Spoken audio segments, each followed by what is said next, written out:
سبھی حضرات سے میں گزارش کرتا ہوں کہ ایک مرتبہ سورہ الحمد اور ایک مرتبہ سورہ توحید کی تلاوت فرما کر کے مرتبہ درود شریف تلاوت فرما لیں، اور اس کے بعد درود شریف سورہ حمد اور سورہ اللہ کا ثواب وہاں پہ محمد محمد المومنین اور مومنات کے واقعے ساتھ فرما دیں گے، جن کے میں نام بعد میں ذکر کروں گا۔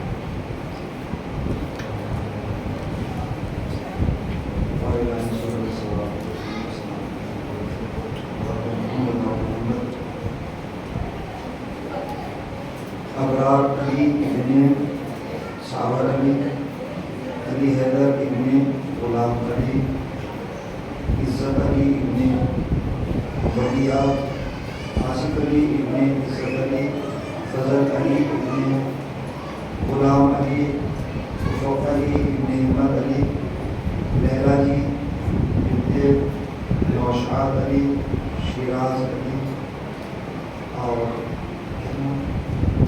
نسیم علی بن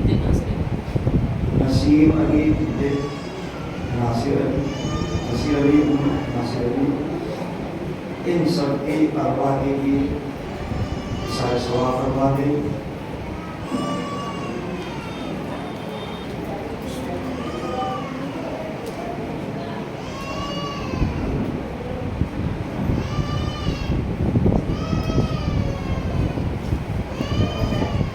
ہاشم علی بن فاروق علی، ان کے لیے بھی سارے ثواب فرما دیں، اور باقی جو آپ کے اعزاء و اقارب مومنین اور مومنات میں سے آپ کے رشتہ دار دنیا سے رحلت فرما چکے ہیں، ان کے لیے بھی یہ سارے ثواب فرمائیں۔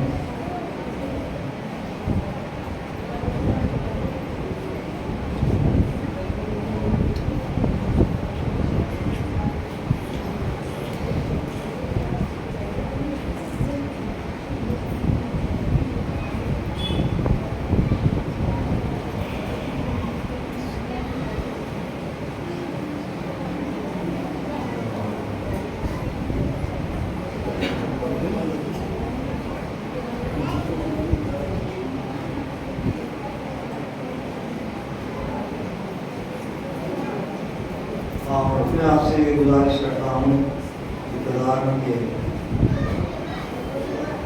تقی ایرانی صدر کو اس وقت شدید تکلیف میں ہیں، آئیے سب مل کر ان کی صحت و سلامتی کے لیے، شفا کے لیے دعا کریں کہ پروردگار وہاں پہ معصومین علیہ الصلوۃ والسلام و وہاں پہ شہدائے کربلا و سرائے کربلا علیہ السلام جناب تقی ایرانی صاحب کو جلد از جلد صحت کاملہ و عاجلہ عطا فرمائے، اور جتنے بھی مومنین مومنات بیمار ہیں اس ذکر کے ذریعے میں جلد از جلد ان کو شفا عطا فرمائے،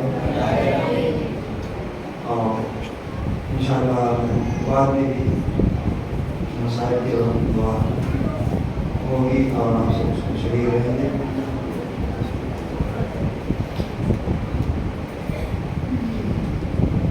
صلوات پڑھیے۔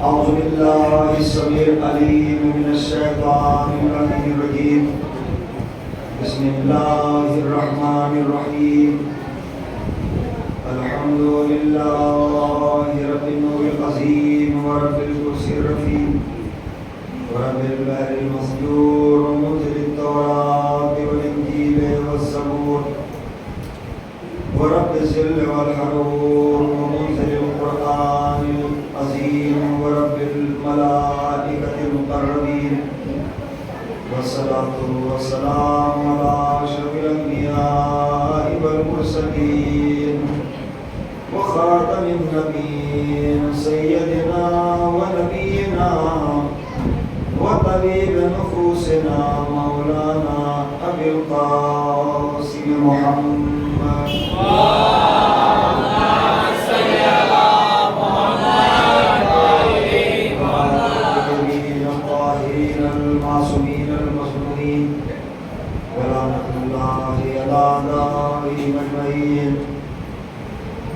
من يومنا هذا إلى قيام يوم الدين أما بعد فقد قال الله سبحانه وتعالى وهو أصدق الصادقين بسم الله الرحمن الرحيم ما آتاكم الرسول فخذوه وما نهاكم عنه فانتهوا واتقوا الله إن الله شديد العقاب.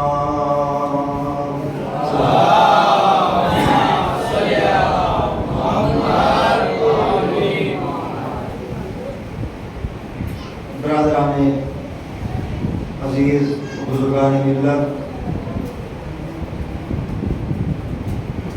عزیزان شہدائے کربلا علیہم السلام، جس آیت کریمہ کو میں نے تلاوت کیا ہے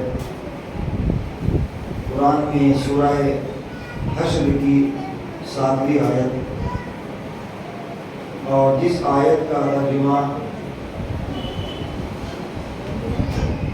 جو رسول تمہیں دے دیں اسے لے لیجیے اور جس سے روک دیں اس سے رک جائیے. یہ بالکل واضح آیت ہے اور اہل سنت کی معتبر تفاسیر میں بھی قرآن کی آیت کا ترجمہ یہی ملے گا آپ کو کہ ما آتاکم الرسول، جو رسول تمہیں دیں اسے لے لو، جس سے روک دیں اس سے رک جاؤ، یعنی امر بالمعروف اور نہیں عن المنکر.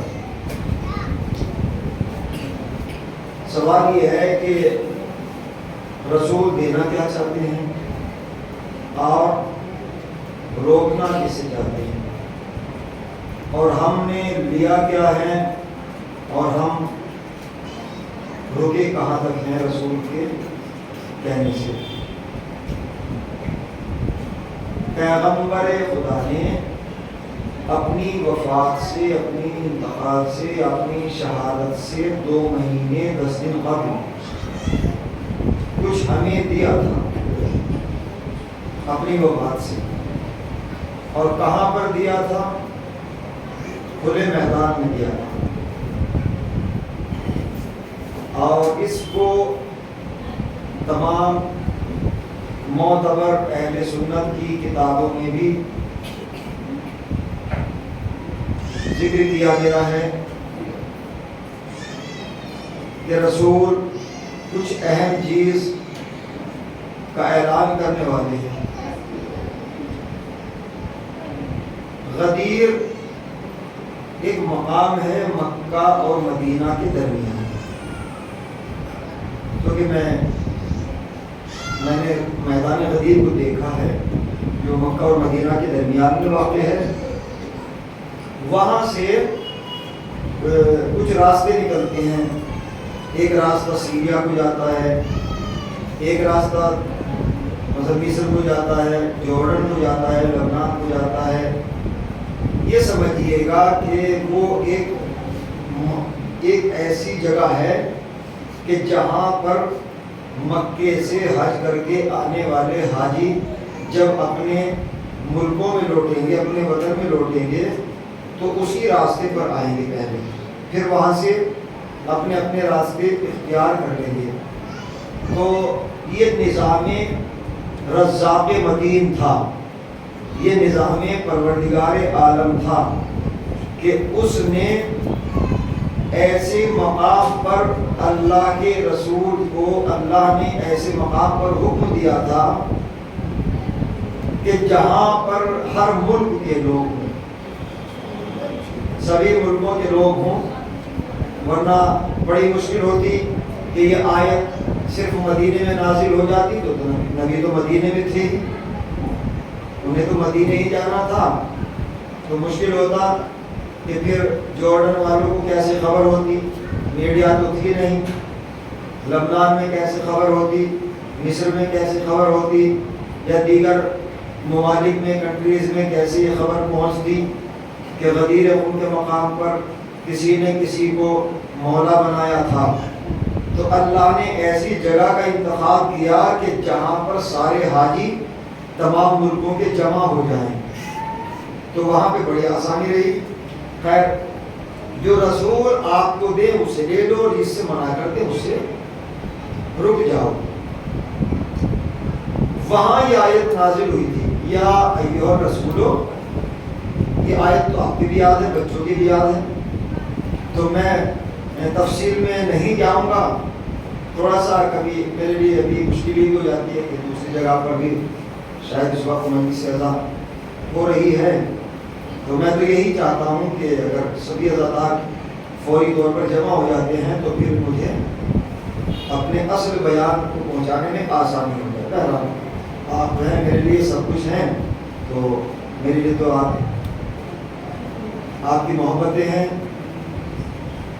بس میں کوئی تمہید نہ کرتے ہوں، جو رسول دیں اسے لے لو، جس سے روک دیں اسے رک جاؤ۔ یہ ہے امر واجب اللہ کا۔ واجب کسے کہتے ہیں کہ جس کا کرنا ضروری ہو اور جس کو چھوڑنے میں انسان گناہگار ہو جائے، تو رسول جو حکم دیں گے وہ اللہ کا حکم ہوگا، اس لیے کہ رسول بولتے وہی ہیں کہ جو اللہ کی طرف سے ہوتا ہے۔ تو پھر یا ایھا الرسول بلغ، یہ آیت نازل ہوئی ہے غدیر میں، ایک چوراہے پر، اور وہاں پہ بھی تپتا ہوا صحرا تھا، کھجور کے کچھ درخت تھے، وہاں پہ نہ پانی ہے، نہ دریا ہے، نہ نہر، کچھ بھی تو نہیں تھا، بس گرمی تھی، اور سورج سر کے اوپر تھا، لیکن وہاں پر یہ آیت نازل ہوئی۔ آج معذرت چاہتا ہوں، میری تھوڑا سا طبیعت بھی خراب ہو گئی تھی، تو میں بہت آپ سے بھی دعاؤں کا طالب ہوں کہ تھوڑا سا مجھے جو پرابلم آج ہوئی ہے، تو غدیر میں آیت نازل ہوئی، بلغ یعنی پہنچا دو۔ یہاں پر نہ مدثر کہا، نہ مزمل کہا، نہ طٰہٰ کہا، نہ یاسین کہا، نہ محمد کہا، بلکہ کیا کہا، یا ایھا الرسول بلغ، اے رسول پہنچا دو جو نازل کیا جا چکا، ما انزلہ یعنی یہ ہے فعل ماضی، انزلہ جو نازل ہو چکا، یعنی اس سے پہلے وہ امر نازل ہو چکا تھا، لیکن اس امر کے پہنچانے کا وقت اب آیا ہے، اب پہنچا دو۔ وہ کیا امر ہے؟ اور پھر اللہ نے یہ بھی کہا ہے کہ اگر آپ نے یہ امر نہ پہنچایا تو پھر آپ نے رسالت کا کوئی کام انجام نہیں دیا۔ یہی ترجمہ ہے نا۔ تو عجیب بات ہے، رسول نے تو نمازیں بھی پڑھی ہیں، حج بھی کیے ہیں، اور سب کو جانوروں کو انسان بنایا، انسان کو صاحب ایمان بنایا، صاحب ایمان کو سلمان بنایا، موت کو زندگی بنا دیا، زندگی کو بندگی بنا دیا، عادت کو عبادت بنا دیا، چرواہوں کو صاحب تاج کر دیا، نماز کو معراج کر دیا، اور پھر بھی خدا کہہ رہا ہے کہ رسول اگر آپ نے یہ پیغام نہ پہنچایا تو گویا رسالت کا کوئی کام انجام ہی نہیں دیا۔ یعنی بات سمجھ میں آ گئی کہ اگر رسول اس اعلان ولایت کو نہ پہنچائے تو رسول کی رسالت خطرے میں ہے۔ تو جب رسول اس پیغام کو نہ پہنچا رہے ہیں تو رسالت چلی جائے، تو اگر کوئی صاحب اسلام اس اعلان ولایت کا منکر ہو جائے تو پھر اسے مسلمان ہونے کا حق کیسے ہو سکتا ہے؟ پہنچا دیجیے۔ اور دیکھیے، آپ سب جانتے ہیں، میں غدیر تو نہیں پڑھنا چاہتا ہوں، منبر ایسا بنایا ہے کہ منفرد منبر تھا، بہت اونچا منبر، کجاوے سب کے لیے۔ اچھا، کجاوے جو ہیں اونٹوں کے اوپر رکھے جاتے تھے، تو بغیر کجاوے کے انسان سفر نہیں کر سکتا۔ اونٹ کے اوپر سفر لمبے ہوتے تھے تو پیغمبر نے کجاوے دے دیے سب۔ کیوں؟ اس لیے کہ جب تک کوئی اپنے اونٹوں کو لے کر جا ہی نہیں سکتا، اس لیے کہ کجاوے تو نبی کے پاس ہیں، جب تک سن نہ لیا جائے اعلان تب تک کوئی نہیں جائے گا۔ تو آپ نے اعلان کیا، پہلے خطبہ ارشاد فرمایا، اور اس کے بعد وہ وقت آ گیا کہ آپ سبھی علماء اہل سنت کی کتابوں میں اکثر آپ کو یہ واقعہ مل جائے گا، غدیر کہاں پہ نازل ہوئی، آیت کس کی شان میں نازل ہوئی۔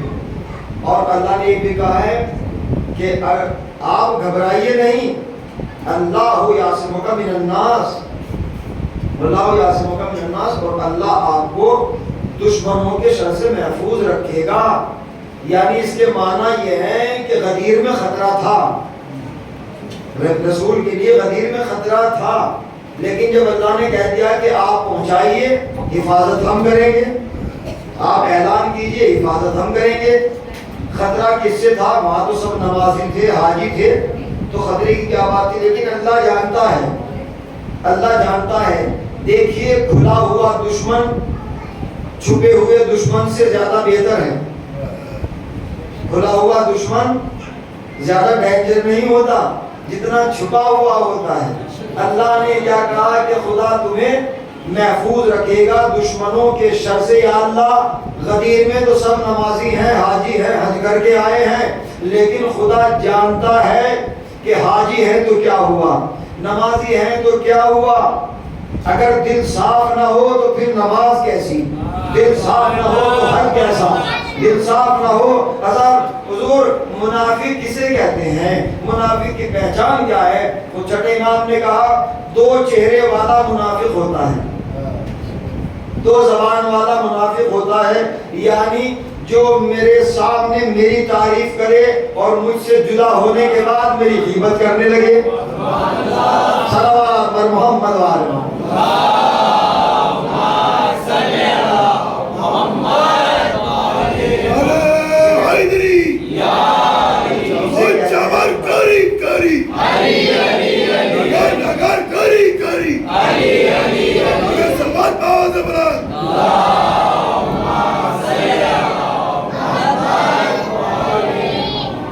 منافق کی پہچان امام فرماتے ہیں کہ ایسے انسان کو پہچانو، یعنی منافق کی پہچان یہ ہے کہ جس کی زبان دو ہو، جس کے چہرے دو ہوں۔ کہا کہ مولا مومن کی پہچان کیا ہے؟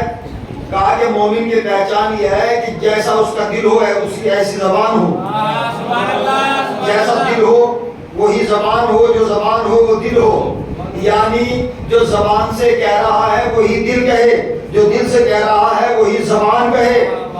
اور سچائی تو یہی ہے کہ منافق کے دل میں کبھی ہماری محبت آ ہی نہیں سکتی، اور مومن کے دل سے ہماری محبت جا ہی نہیں سکتی۔ میں ابھی کوئی خطابت نہیں کر رہا ہوں، جب تک آپ باقاعدہ طور پر صفحے نہ بنا لیں تو پھر نماز ولایت امیر کائنات میں وہ ثواب کیسے حاصل ہوگا؟ تو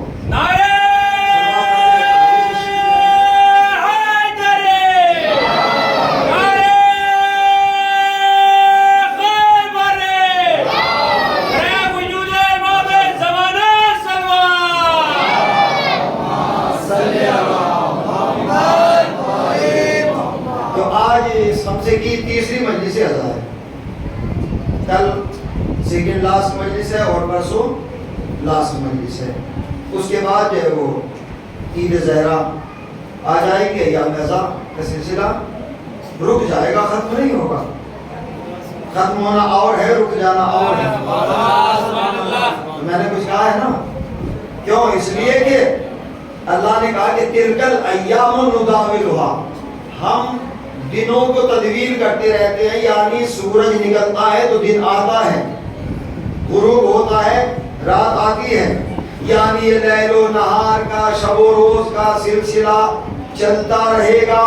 اللہ کے دن مناتے جاتے رہیں گے, محرم آتا رہے گا. تو پھر 8 ربیع الاول تک سلسلہ رکتا ہے, ختم نہیں ہوتا, ختم نہیں ہوتا. اللہ نے کہا کہ میرے دنوں کو یاد دلاؤ. میں نے وہاں پہ ذکر کیا تھا کہ اللہ کے دن کیا ہیں. میں اس تفصیل میں نہیں جانا چاہتا, چند باتیں میں گزارش کرنا چاہتا ہوں. زبان میری ہے, کلام معصوم کا ہے. لسان الامام اول فرماتے ہیں. اجازت ہے تو میں چند احادیث پیش کر دوں, لیکن جاگتے رہیے گا بس. تو ابھی تو سونے کا ٹائم 8:39 ہوئے ہیں, تو نیند تو نہیں آئے گی آپ کو بھی. چلیے آپ نہ بولے تو کوئی بات نہیں. لبیک یا حسین, لبیک یا حسین, لبیک یا حسین, لبیک یا حسین. ارے حیدری علی. مولا علی فرماتے ہیں کہ کلام کرو تاکہ پہچانے جاؤ, گفتگو کرو تاکہ پہچانے جاؤ, لیکن گفتگو بھی محل کے مطابق ہونا چاہیے, حالات کے مطابق ہونا چاہیے, ماحول کے مطابق ہونا چاہیے. امام فرماتے ہیں لسان العاقل وراء قلبہ ولسان الاحمق فی فمہ. امام اول فرماتے ہیں کہ جو انسان عاقل ہوتا ہے, دانشمند ہوتا ہے, سمجھدار ہوتا ہے, اس کی زبان اس کے دل کے پیچھے ہے. یعنی جب وہ بولے گا تو پہلے دل سے رابطہ ہوگا. دل جب کہے گا تو وہ بولے گا, جب دل تو ظاہر ہے تو دل تو صحیح بولے گا, پھر وہ بولے گا. لسان الاحمق فی فمہ. اور جو انسان احمق ہوتا ہے تو اس کی زبان تو اس کے منہ میں ہے, بس منہ کھلنے کی دیر ہے, تو کچھ بھی کہہ سکتا ہے. تو امام فرماتے ہیں کہ ایسی زبان کا استعمال کرو کہ سننے والے کو بھی خوشی حاصل ہو جائے, اس کا دل خوش ہو جائے. ایسا نہ ہو کہ ہم یہ سوچنے لگے کہ آج ظاہر ہے کبھی کبھی ہم کوستے ہیں اپنے کو, کبھی کہ آج معلوم نہیں کس کا چہرہ دیکھا, روزگار نہیں ہے, آج کس کا چہرہ دیکھ لیا, کام میں برکت نہیں ہے, آج کس کا چہرہ دیکھ لیا, ہر کام میں نقصان ہو رہا ہے. حضور ہم دوسرے کے چہرے کو تو یاد کر کے کوس رہے ہیں, لیکن ہمیں دیکھنا ہے کہ ہم سے وہ کون سا عمل صادر ہوا ہے کہ جس سے ہمارا رزق کم ہوا ہے, جس سے ہمارا روزگار کم ہوا ہے. تو اس میں چہرے سے کچھ نہیں ہوتا. آپ کسی کو بھی دیکھ لیں, میں کسی کو بھی دیکھ لوں, لیکن امام فرماتے ہیں, امام فرمانے دوپہر میں ذکر کیا تھا کہ کعبے کی طرف دیکھنا عبادت, قرآن پر نظر کرنا عبادت, عالم کے چہرے کو دیکھنا عبادت, اور والدین کے چہرے پر محبت کی نگاہوں سے نظر کرنا عبادت. عبادت ہے. اگر آنکھوں کی بینائی کو بڑھانا ہے, دل کی روشنی کو بڑھانا ہے, تو پھر والدین کی نگاہ, والدین کے چہروں کو محبت کی نگاہوں سے دیکھنا چاہیے. ہمیں ماں باپ کتنی محنت اور مشقت سے پرورش کرتے ہیں, لیکن ہم بھول جاتے ہیں. ایک رات کا بھی ہم احسان ادا نہیں کر سکتے والدین کا, ماں کا. ماں کی بڑی عظمت ہے. کیا عظمت ہے؟ ماں الجنت و تحت اقدام الامہات, جنت ماؤں کے قدموں کے نیچے ہے. ظاہر ہے میری گفتگو ہو سکتا ہے خشک ہو جائے, مجھے داد واد نہ ملے, مجھے حالانکہ ٹینشن نہیں ہوتی اگر داد نہ بھی ملے کسی مجلس میں, تو بس یہ ہے کہ پیغام پہنچتا ہے، میسج پہنچتا ہے، تو یہی کامیابی کی ضمانت ہے مجلس میں۔ جنت ماؤں کے قدموں کے نیچے ہے، تو اب ہم ماؤں کے پیروں کو نیچے دیکھتے رہیں، اس کے معنی کیا ہے؟ جنت ماؤں کے قدموں کے نیچے ہے، تو جنت کہاں ملے گی؟ اگر ماں سو جائے، توجہ چاہ رہا ہوں میں اپنے چھوٹے بھائیوں سے، اگر ماں سو جائے اور آپ کو کچھ ماں سے لینا ہے تو افضل یہ ہے کہ ماں کو بیدار نہ کیا جائے، نہ اٹھایا جائے، اس لیے کہ وہ سونا ماں کا قیمتی ہے، آپ کا کام قیمتی نہیں ہوگا۔ اگر ہمیں شعور ہے تو ہم اپنی والدہ کو نیند سے بیدار نہ کریں جب تک وہ خود نہ اٹھ جائیں، خود نہ اٹھ جائیں، اور اگر ہم نے اٹھا دیا تو ان کی نیند میں خلل واقع ہوا، اس لیے کہ یہ وہ ماں ہے، یہ وہ ماں ہے کہ جسے ہم اٹھا رہے ہیں۔ یہ ایک وقت وہ تھا کہ جب ہم اس لائق بھی نہ تھے، نہ بول سکتے تھے، نہ دیکھ سکتے تھے، نہ سمجھ سکتے تھے، بس ہمارا کام تو رونا تھا، ہمارا کام تو رونا تھا۔ تو یہ شب کے سناٹے میں ایک ماں ہی تو ہے کہ جو بچے کو سلانے کی کوشش کرتی ہے۔ تو جو ماں اپنے بچے کو کم سنی میں سلانے کی کوشش کرے، اگر وہ سو جائے تو ہم اسے کیوں جگائیں؟ نہیں، بڑی عظمت ہے، ایک سانس کی بھی عظمت ہے ماں کی۔ ماں سو رہی ہو تو نگاہوں سے، محبت کی نگاہوں سے دیکھتے جائیے، انشاءاللہ عمر بڑھتی چلی جائے گی، رزق بڑھتا چلا جائے گا۔ اور جن کے والدین دنیا میں نہ ہو تو پھر وہ عبادت سے محروم کیسے رہیں گے؟ سوال یہ ہے کہ حدیث کہہ رہی ہے کہ ماں کے چہرے پر نظر کرنا عبادت ہے، ماں کے چہرے پر نظر کرنا عبادت ہے، یہ تو حدیث ہے پیغمبر اسلام کی۔ لیکن اگر ماں دنیا سے چلی جائے تو اب ہم چہرہ کس کا دیکھیں؟ عبادت کیسے ہو؟ تو معصوم نے فرمایا کہ بس بہترین طریقہ یہ ہے کہ ماں کا تصور کیجئے اور ان کے حق میں دعا کیجئے، مغفرت کی دعائے مغفرت کیجئے۔ ایک شخص پیغمبر اسلام کی خدمت میں آیا اور آنے کے بعد کہا، یا رسول اللہ میں نے منت مانی تھی کہ میرا فلاں کام پورا ہو جائے، جہاں جہاں تک میری آواز جا رہی ہے یہ میسج ضرور سن لے، میں نے ایک منت مانی تھی میرا کام پورا ہو جائے تو میں خانہ کعبہ کے دروازے کو چوموں گا، اللہ اکبر، لیکن میرا کام تو ہو چکا ہے، جو میں نے منت مانی تھی وہ کام ہو چکا ہے، اب خانہ کعبہ کے دروازے کو میں چوم نہیں سکتا، اس لیے کہ میری مجبوری ہے، عذر شرعی ہے، میں نہیں جا سکتا۔ تو پیغمبر نے فرمایا، توجہ چاہ رہا ہوں، کیا عظمت ہے ایک ماں کی، خاتون کی، کہا کہ اگر تو خانہ کعبہ کے دروازے کو نہیں چوم سکتا جو واجب ہے، اذهب الى بیتک وقبل قدم امک، اپنے گھر جا کر اپنی ماں کے قدموں کو چوم لے۔ یہ عظمت ہے ماں کی، یعنی خانہ کعبے کا دروازہ کیا اور ماں کے قدم کیا، یعنی اگر خانہ کعبہ کا در نہ مل سکے تو ماں کے قدموں کو چوم لینا۔ کہا، یا رسول اللہ میری ماں کا انتقال ہو چکا ہے، اب میں کیا کروں، منت کیسے پوری ہو؟ تو پیغمبر نے فرمایا، گھبراتا کیوں ہے، اپنی ماں کی قبر کی، جہاں تیری ماں کی قبر ہے اس قبر پر جا، اور جانے کے بعد جو ماں کی قبر کی پائیدی کا حصہ ہے اسے یہ تصور کر کے چوم لینا کہ یہ میری ماں کی قبر ہے، منت پوری ہو جائے گی۔ کہا، یا رسول اللہ مجھے یہ بھی معلوم نہیں ہے کہ میری ماں کی قبر کون سی ہے، میری ماں کی قبر کون سی ہے؟ آپ نے فرمایا کہ جس قبرستان میں تیری ماں کی قبر ہے، علیکم السلام، صلوات پڑھتے ہیں بآواز بلند،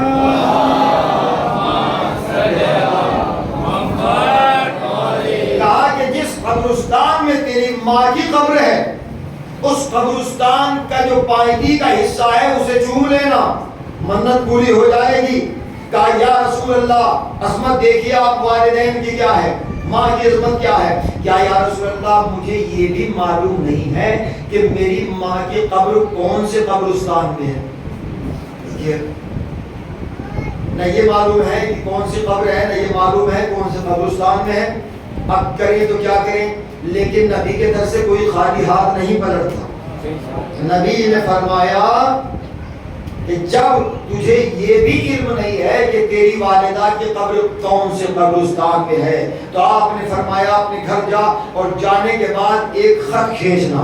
اللہ اکبر. ایک خط کھینچنا، ایک لکیر کھینچنا، اس لکیر کو اپنی ماں کی قبر تصور کرنا اور اس کے ایک سرے کو چوم لینا، منت پوری ہو جائے گی، منت پوری ہو جائے گی. تو میں ایک بات کہنا چاہتا ہوں کہ اگر ایک خط کو کھینچ کر اور اس کے ایک حصے کو چوم کر ماں کی قبر تصور کر کے منت پوری ہو سکتی ہے، تو معصومین کے ناموں کو چومنے سے منت پوری کیوں نہیں ہو سکتی؟ صلوات پڑھے پر محمد وآلہ.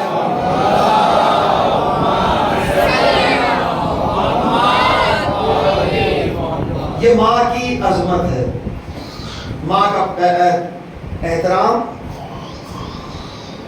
اور کائنات میں بہت سی مائیں گزری ہیں، توجہ چاہ رہا ہوں. جب اس ایک عام ماں کی تعظیم یہ ہے تو اس کی تعظیم کیا ہوگی کہ جس کی تعظیم کے لیے فخر موجودات پیغمبر کھڑے ہو جائیں. میں کچھ کہہ رہا ہوں، جو سیدۃ النساء العالمین ٹھہرے، یعنی تمام عالمین کی عورتوں کی سردار. میں نے مسجد آل محمد میں ذکر کیا تھا، ایک جملہ کہنا چاہتا ہوں کہ یہ عام ماؤں کی عظمت ہے کہ اگر قبرستان نہ ملے، قبر نہ ملے تو لکیر کھینچ دو، تصور کر لو کہ یہ ماں کی قبر ہے. تو پھر وہ فاطمہ زہرا کہ جو مریموں، ساروں، ہاجروں، حوا سے افضل و اعلیٰ ہے. توجہ چاہ رہا ہوں، ایک جملہ کہوں بس، جہاں پر مریموں، حواؤں، ساروں، ہاجرہ کی فضیلتوں کی انتہا ہوتی ہے، وہاں سے فاطمہ زہرا کی فضیلتوں کا آغاز ہوتا ہے. ماشاءاللہ. سلامت رہیں، آپ رہیں، آپ آباد رہیں. میں معذرت چاہتا ہوں کیونکہ مجھے بے حد تکلیف ہے اس وقت. آج بہت زیادہ شدت بھی بخار کی رہی، درد بھی رہا، مجھے معلوم نہیں، لیکن پھر بھی جب میں ذکر کہ اہل بیت کرتا ہوں تو میں اس کا تصور کرتا ہی نہیں. لیکن آج ایک کیفیت ہے، تھوڑا سا میرے ساتھ اگر آپ جڑے رہیں گے تو شاید میری تکلیف بھی انشاءاللہ اور دعاؤں کا طالب ہو میری تکلیف دور ہو جائے. بس ایک جذبہ ہونا چاہیے تو پھر تکلیف کیسی ہے، جذبہ ہونا چاہیے تو پھر نیند کیسی، جذبہ ہونا چاہیے تو پھر تھکاوٹ کیسی. سوتے بھی رہیے، جاگتے بھی رہیے. مجھے بہت اچھا لگتا ہے، پھر میں کہنا چاہتا ہوں نیند لینا بہت اچھی بات ہے. آپ اگر گھر میں بیٹھے رہیں تو اس وقت نیند نہیں آئے گی. اگر میں اپنے روم میں جا کر لیٹ جاؤں، بیٹھا رہوں، تو ہو سکتا ہے کہ مجھے نیند آئے، میں بیٹھا رہوں نیند نہیں آئے گی. کتنی بھی کوشش کروں، میں کوشش کرتا ہوں نیند نہیں آتی. لیکن سبحان اللہ، آپ کو اپنے گھروں میں نیند نہیں آتی ہے اور جیسے ہی فرش رضائے حسین پر آئے تو پھر گھوڑے بیچنے شروع کر دی. صلوات پڑھے پر محمد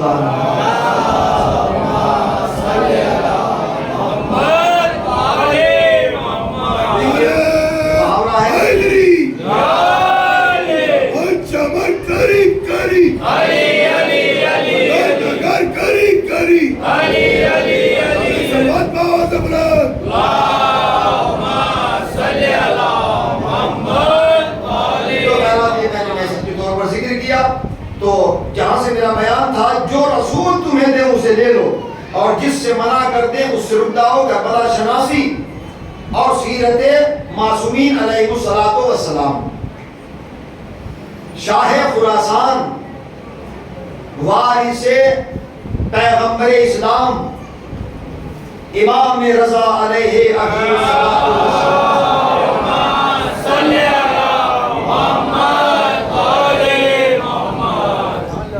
ظاہر ہے امامات تھے، ورنہ امام کو ضرورت نہیں ہے کہ وہ طالب دنیا ہو، اسے دنیا کی کوئی طلب نہیں ہے، کیونکہ وہ امام ہے، وہ معصوم ہے، وہ مختار کائنات ہے۔ لیکن جب امام نے حالات کو دیکھا، امام رضا ولی عہد سلطنت پر فائز ہوئے ہیں، ایک عہدہ ہے، ایک منصب ہے، ایک پد ہے، تو مامون رشید نے، توجہ چاہ رہا ہوں، مامون رشید نے معین کیا ہے کسی شخص کو عید کی نماز پڑھانے کے لیے، عید کی نماز پڑھانے کے لیے تو تنخواہ ملتی تھی، سیلری ملتی تھی۔